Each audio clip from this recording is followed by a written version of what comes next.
Good evening everyone, and greetings from the Police Bikes Garage. In front of you, you can see the 87 VIP is now starting to take life. The pole light has been fitted, the cable's routed, crash bars on the back are done, as you can see on that side as well, over there.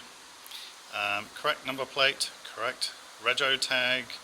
As we move up the bike, lots of work done today, including fitting the single seat and testing it, so that's all in properly.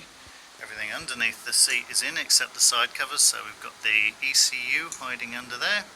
All the wiring is hooked up, battery is in. Underneath the petrol tank, which is now fitted, that's a big change. We've got the heat baffle here. We've got fuel lines all connected up under there, a bit tough to see right now, but they're all in.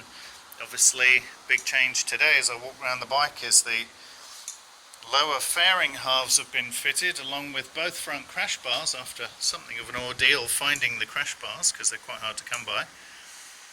And I fitted the original windscreen, or an original windscreen, with the correct plastic grommets and the right length screws. You can see all the way up there. We're just missing the two on top, one on that side and one on that side.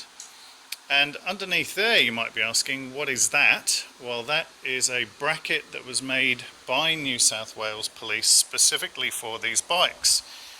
This is an original that I found when I was off having a massive scrounge one weekend. A guy used to buy bikes from the auction and break them, sell them for parts, and in amongst his pile of mystery stuff he had no idea what this was.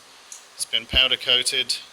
The two speakers fit here, one there and one there, and later on they had these three holes which were for a radar, a remote radar on there that was much later there, and probably that hole right there is some kind of on-off switch or a select switch for the speakers, so we're still investigating that one. If anybody knows, what is that hole right there?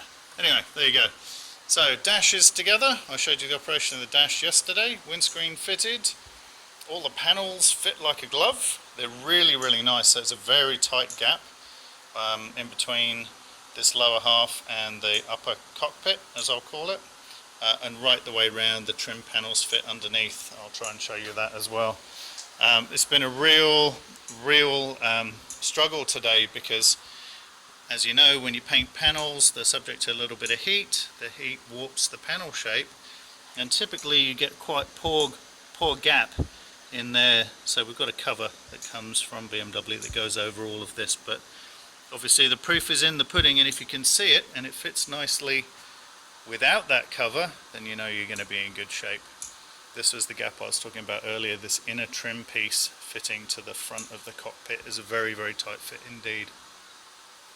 Anyway, there you go. Lots to see, lots to take in. Let's give you a quick look under there. I don't know if you can really see that, but you can see the panel gap from the left to the right, and obviously we have that waiting for a siren which will be fitted over the next couple of days, and we're still trying to source that. And in really big news, after the power of the internet struck again, the original rider of this bike has been located, and he will be reunited with his bike in April. So stay tuned for updates between now and April, and we'll show you more progress. Thanks for watching. Check out policebikes.com.au and hit us up with some questions. Talk to you soon, and see you with more police bikes from the garage. Bye.